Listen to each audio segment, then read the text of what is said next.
Well, hello and welcome back to the Tao Manifesting Tarot, the audio edition, because there is no video edition. I mean, yes, of course, you see the cards spread there. That's all you're going to see. No action, no activity. We're not moving, shuffling anything. It's all been pulled directly from the deck, laid out as the universe dictates. Alrighty? So, the idea behind all of this is to help you to manifest it as a God-given gift that, while we pay a lot of lip service to it, we really do very little in terms of developing that skill. The reason is very simple. People who can manifest successfully are a threat to those in power. No, we don't like that. In fact, John D. Rockefeller said exactly, and this is an exact quote, I don't want thinkers, I want workers. So, giving you the power to manifest or helping you develop it, that doesn't work for them. So, we're here to swim upstream, you and I together. While most of the people on the internet these days are looking for likes, subscribes, shares, and subsequently probably some money from YouTube or whoever, I would not turn any of that down. Okay, let me be honest with you. However, that's not my goal. It doesn't even enter my thought process, consciously anyway. My goal is to inspire you with each and every reading. I do a brand new reading every day, 365. Every day. I give you the surrounding energies, and then you choose to tap in, tap out. Sometimes the message, the energy really resonates with you, and that's a pretty good indication you better get on a stick and get her done. At other times, it seems like it's advice from another planet, solar system, universe, whatever. It's okay. It's okay. Listen to it and absorb it anyway. On some level, it applies.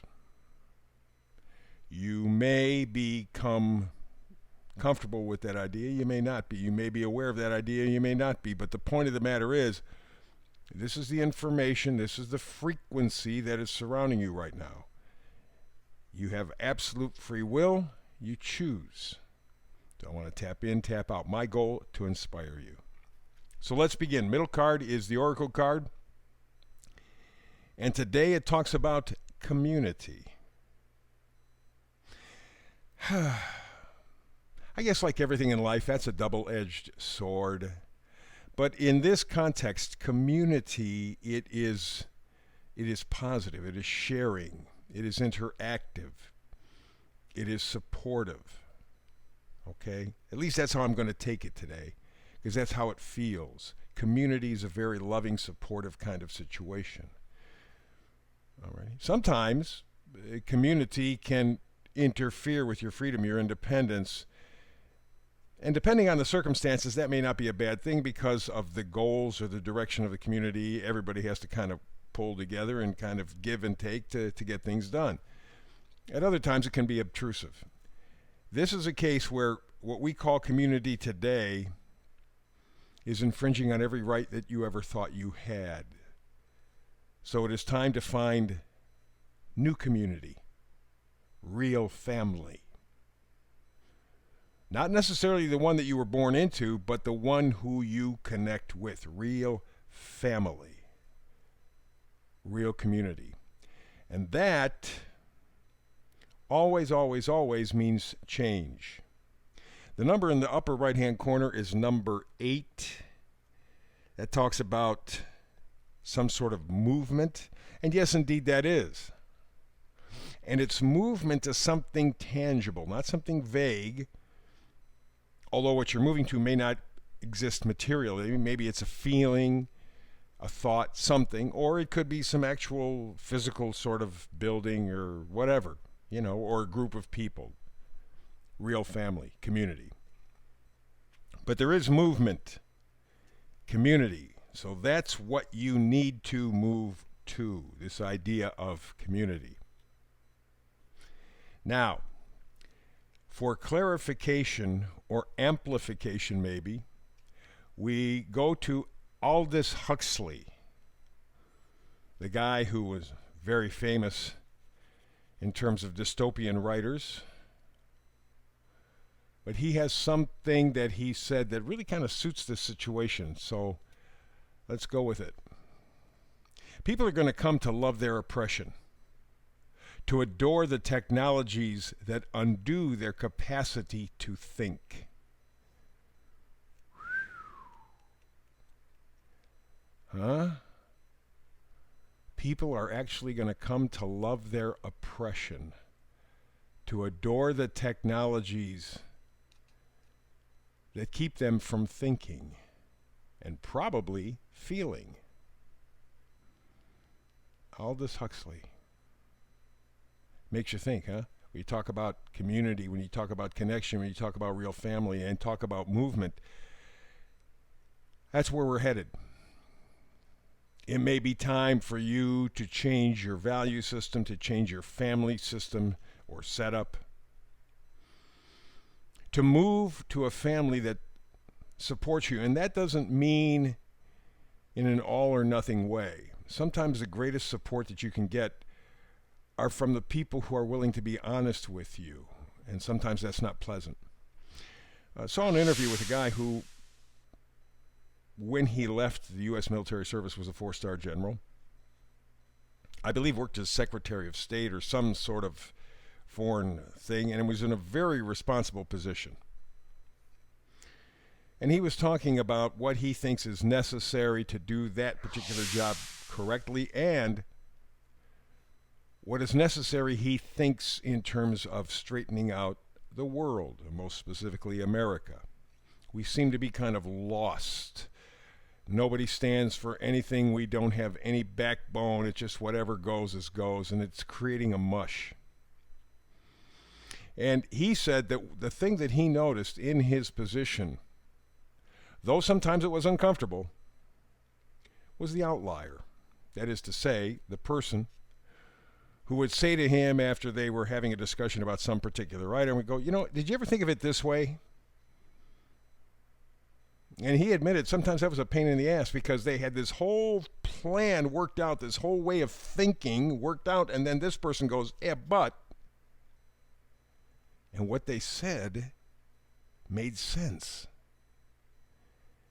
And it added a new layer, a new dimension to the whole thing, and very often changed the trajectory of the mission, made it better.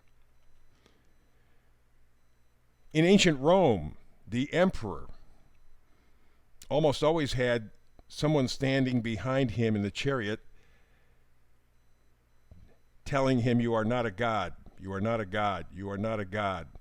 People who are in those positions, these billionaires, the one thing they never hear is no. So they think, hell, I can do anything. All I got to do is throw money at it. I know I'm smart. That's not correct. They're not smart, they're lucky. And we'll have that discussion another time. I've talked about it in the past. There's a thing called fate.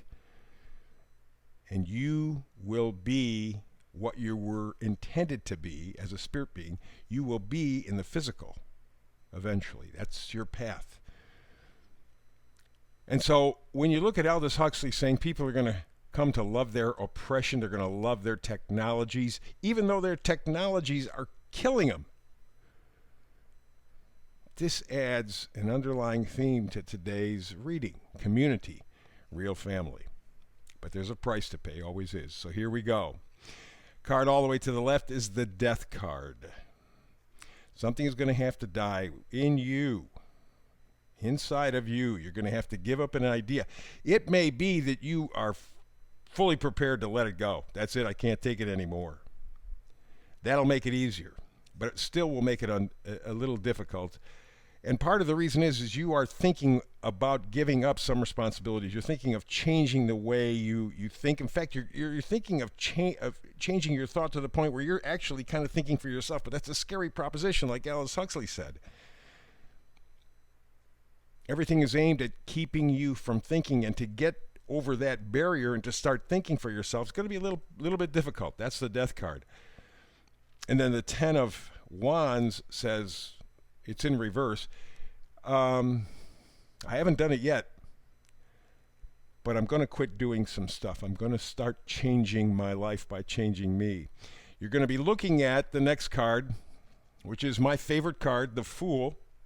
He is anything but the Fool. He is traveling light, just a little backpack, and he has a positive view on the future. This is also in reverse, meaning that you have not stepped into the future yet, but you are thinking about it. Okay, that Ten of Wands and the Fool card are tied together. You are looking at something better, that family connection, real family, real community, but you haven't done it yet. And the final card is the Eight of Cups. You got to walk away from it. You're connected to it. You're attached to it. Just like Huxley said, you're going to come to love your oppression. You're going to adore the things that keep you tied, that keep you oppressed. You have to get over that. You have to do that. If you change your thinking, your feeling, if you change your perspective, if you change your goals, which you're ready to do. I mean, you haven't done it yet, but it's there. Maybe outside circumstances will force you to walk away from the things that you are connected to because they're not doing you any good. You know that. That's the reading for today. Back again tomorrow with another Tao Manifested Tarot reading. Hope you're here with me. If not, between now and the next time we get together to talk tarot, and I look forward to it, peace and blessings.